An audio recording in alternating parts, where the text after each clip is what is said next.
Thank you, ladies and gentlemen. Just waiting to see if the first slide will come up. Okay. So my role is to act as rapporteur in this study group 15, Working Party 1, question 2 on fiber access networks technology. And you may, if you live in Japan, be lucky enough to be connected to a passive optical network, Japan being the world leader. My responsibility is to generate and approve, I guess, standards for presentation to Yoichi Maeda, who's the chairman of Study Group 15. And so we do have a responsibility for energy consumption, and in particular, Yoichi is responsible for not only fiber systems, but DSL. As consumers, I think nearly everybody here will have either a fiber or DSL modem in their house, or possibly in their business location, which is going to consume around about 10 watts. So what I'm going to do by way of example is to talk about what we call an energy-saving checklist, but apply it to the type of modem technology that most of you will have in your possession. The authors here include Tim Kelly, Greg Jones, and Andrew Nunn, who have all got activities in this area of Study Group 15 and in the area of climate change mitigation. And we put together a tutorial in the last February meeting of the study group, which was a series of 7 presentations in this particular area of access networks. What I'm going to do today is to give you some idea about the potentials for saving energy in this particular technology group. Now the checklist, I see it doesn't, here we go. The checklist is a tool for assessment of existing and new ITU recommendations in the light of climate change. So really it's a document or a tick list that anyone could use for their own devices. So anyone who's an engineer involved in design and development could be considering this checklist as a thing to consider when looking at energy saving. So it gives people a focus for different aspects of their particular device that they can consider for energy reduction. Some technologies naturally have already considered energy reduction. A laptop computer that has to run on a battery has already been in this space and has to have low energy. But other components, such as the modem, are perhaps not quite so challenged in terms of backup power, and so have perhaps not been the most economic. So what I want to do is to give you an idea of the checklist and then to relate it to this particular aspect of technology which is in the mass market. And probably there would be around 1 billion premises in the world that are connected to ICT through this type of modem. So the checklist itself is a set of questions, and it was asked for by the TSAG group that met to help define the way the ITU changes in its direction. They met, I think, in December and sent out a liaison to all the study groups to consider producing a checklist for their technology area. And in our particular one, we responded quite quickly to this initiative and have produced a document which provokes thinking about economy in the way in which you design your devices.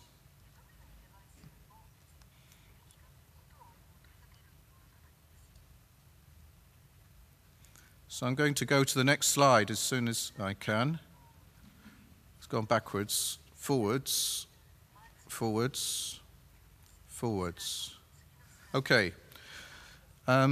This slide here came from a report called Conceptualizing Green IT and Data Center Powering and Cooling Issues, and it was published by Gartner. And you'll be aware already that there's a 2% of the total energy consumption, that's 16 terawatts, that's generated around the world, which goes towards the ICT sector. And towards the bottom left, you'll see fixed line telecommunications has 15% power loading. So our target is in that 15%.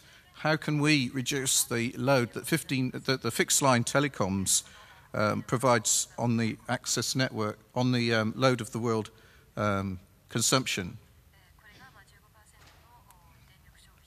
Okay, so I'm going to go on to the next slide. What are the benefits of energy saving in telecommunications? So it's not just that it saves the carbon footprint, which is what everybody's thinking of at the moment, but for operators and end users, for example, in your case, an end user of a modem, do you really want to spend £10 a year or $20 a year providing the electricity for your end device? You may not have even considered it, but it does reduce the cost of energy. So that's a continual operational cost that companies and users want to reduce. Then there's the carbon footprint, which in the case of electricity which is sourced from a fossil fuel is going to add to the global warming. Then there's the issue of the size and cost of backup battery or generator. So operators like British Telecom run switch equipment which has a power generator to provide backup during power outage, and we want to minimize the load of that equipment. And also you'll find that this low power technology also allows new technologies to become feasible. So in a country like the UK, which doesn't have an extensive fibre network, we're looking at lower cost alternatives such as XDSL with fibre hybrids to provide something like 100 megabits to the home. And in that case, a line-powered remote node, say from the customer back to the node, would be a solution that could solve this particular problem, but only if we have a low-power technology, such as a low-power DSL.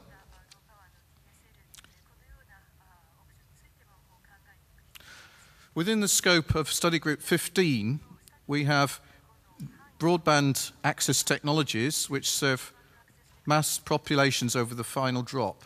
So there's a potential for very large savings in end devices. When you multiply, say, the 10 watts by the billion, you're up to 10 gigawatts straight away, which would be about 20 medium-sized power stations around the world. So that's our target for energy saving. In addition to that, there's the network equipment, which includes the switches and so forth. And that carries aggregated traffic, and so is not such a strong candidate for energy savings, but still we would want to include that in our energy saving checklist.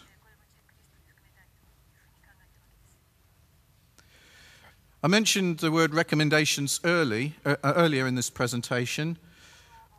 Recommendations are documents that perhaps many other groups would call standards, which are published by the ITU and now are free of charge for download.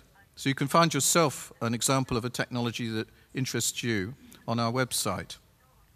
And typically a recommendation includes the transmission interfaces. The ones here, SR and RS, would be at either end of a copper link or a fiber link. And towards the user end, we have a network termination, and towards the network end, we have a line termination. Those two yellow boxes both consume power. However, the focus of our work in ITUT has been on the transmission interfaces, which allows potentially interoperability between different vendors as long as the signals are well defined in those interfaces. So we describe the signals passing through rather than the black boxes at the end, which consume most of the energy. What we need to do, therefore, is to liaise with other bodies about devices to get the power consumption down, because not too much power actually goes through the signal ports. There's more in the line powering, which is not actually shown on this diagram. So various power supplies are included. And they're generally sourced by fossil fuels. So we need to liaise with other bodies about the devices, such as the IEC, and in Europe we have the European Commission setting out a code of conduct for broadband equipment. And so they have a series of what we would call optional, but nevertheless highly recommended targets to be met in the EU to reduce energy over the next 2 to 4 years. What is the power consumption of study group 15 Broadband Access Technologies. The most commonly found one around the world will be the ADSL modem, and that has two components, one in the premises and the other in the central office or the exchange. And typically the two ends add up to 3 watts. The next stage in higher speed service would come from VDSL, and the typical power consumption of the two ends add up to 6.75 watts. A more advanced technology is the fiber access, which is successfully being introduced through Japan. And there we have a 2-watt NT, including a 1/32 share, because it's a power split network, of the exchange equipment, the OLT. So the aggregate is about 1 watt per customer, 3 watts in total. So moving from ADSL to PON provides a stability of energy consumption, but a very large, maybe 1,000 or 2,000-fold increase in transmission speed. The user ports typically add further 5 watts and include things such as the router firewall, 4 Ethernet ports, Wi-Fi, and voice over internet protocol ports. All those ports themselves aren't standardized in the ITU. What we need to do, therefore, is to liaise with the other bodies, such as the IEEE, to make power consumption a very important issue in their area as well. Because these are always-on technologies at the moment. Most consumers leave their modems on day in, day out. If we look at the growth in the technologies, the only message I really wanted to give from the OVM presentation that I've shown here is that there is growth around the world of all the technologies. And you can see from the far left-hand side to the far right-hand side a doubling over a period of 5 years. So there's going to be more consumers and therefore double the number of watts consumed. So we go from, say, 20 power stations to 40 in a period of 5 years. So what we need to do is to halve the power consumption over the period of 5 years in order to maintain the same level of power to more people. And the challenge is to reduce the energy consumption by more than half every 5 years to reduce the total footprint. However, the speed trend for access networks tends to increase over time. So in the year 2008, we have mainly ADSL technologies. We'd get a 4-fold increase in speed with VDSL, and with GPON, we could see maybe a 1,000-fold increase over ADSL. So that's a fine thing, and it doesn't say anything about power. But if we start to look at the fundamental physics, you'll see that there's a quantum limit for the optics, shown at the bottom of the slide, and at the top we have the energy consumption in red of the electronics in the modems at each end. And there we can see a relationship between the transmission speed at the bottom and the power consumption on the left-hand side.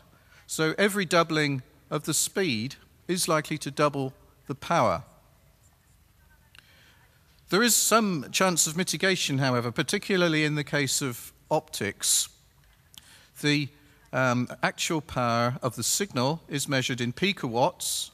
The transmission receivers is in microwatts, and the end electronics is in watts. And so, therefore, we can consider at least 100 million-fold potential reduction in the electronic power consumption if we increase the efficiency of the modems. So if we show the previous slide with the increasing speed, the question is, can we increase the speed while saving power? Can we add those green lines to those types of technology over the coming years by clever design to save power in the transmission of the same signals that we do today? Referring back to the checklist, there are two parts to the checklist. The first part is in the general section, and what we are asking about is, will we require things like consumption of power? Now, in terms of end devices, certainly yes, but optical splitters, probably not. Will the implementation of this ITU recommendation change the power requirements of existing devices or networks? Sometimes yes, sometimes no, and so on. We work through this particular aspect of the checklist to find out whether or not we need to reduce the power consumption and how we're going to do it. And to help us understand the scope of this, we've got a chart which Tim Kelly put together, which enables a user to see what category of risk they have in terms of carbon footprint.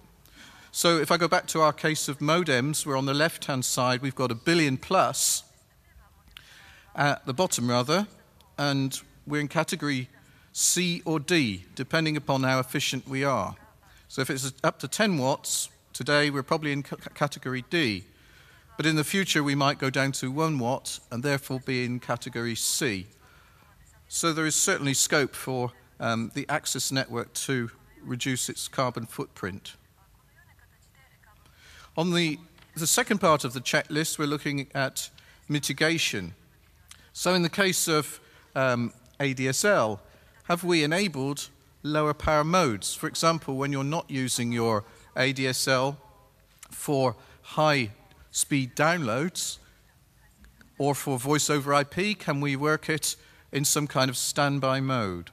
And if that's specified in the recommendation, we can say yes to this particular question. And then the last example I've given is, if so, how well does the ITU recommendation perform in the action of reducing energy consumption?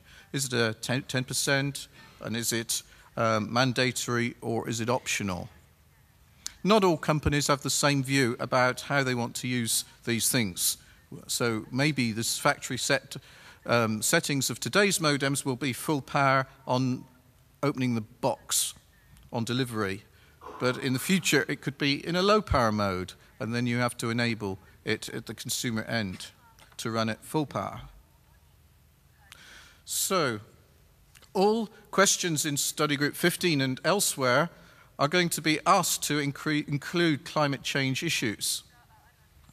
And I would therefore recommend that each question has a similar checklist that is designed specifically for the area of technology to provoke the right kind of thinking at the design stage so that the maximum energy reduction can be achieved.